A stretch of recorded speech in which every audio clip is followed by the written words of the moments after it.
श्री भगवान महादेव सांबरे रुग्णालय या ठिकाणी आपण रुग्णांचे नातेवाईक आणि रुग्णांशी संवाद साधतोय।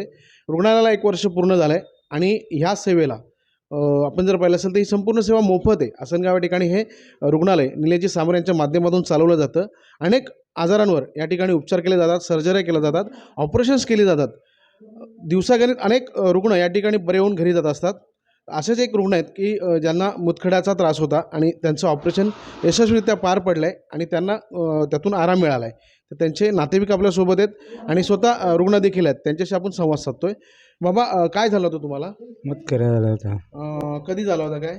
एक 5-6 महिने झाले। हां, मग इथे कधी आले होते दवाखान्यात? शनिवारी आलो होतो। ऑपरेशन झालं? नाही झालं, आता कसं वाटतंय? आता ठीक वाटते। नातेवाईक आहात तुम्ही, काय तुमची प्रतिक्रिया? जर हीच ऑपरेशन्स बाहेर केली तर कदाचित खर्च मोठा असतो, असं काय तुमच्या सोबत घडलं का? नाही, आम्ही पहिले गेलो होतो, तिथे आम्हाला 70,000 ते लाख रुपयापर्यंत खर्च होता। तर आम्हाला जेव्हा माझ्या मित्राकडून माहीत झालं की इथे चांगली सुविधा आहे आणि ऑपरेशन पण चांगले होते, तेव्हा आम्ही इथे ॲडमिट झालो आणि ऑपरेशन पण झाले आता। आणि इथले डॉक्टर एकदम खूप चांगले आहेत, पेशंटला चांगले कुठून ट्रीट आलात करतात। तुम्ही? आम्ही मामनोलीवरून आलेलो आहे।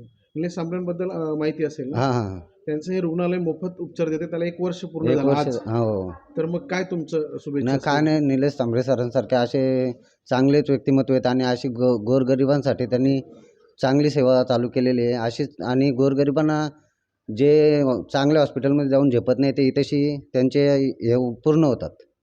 आपण पाहिलं असेल की मोफत उपचार मिळाल्यानंतर जी प्रतिक्रिया असते ती आपल्याला पाहायला मिळाली।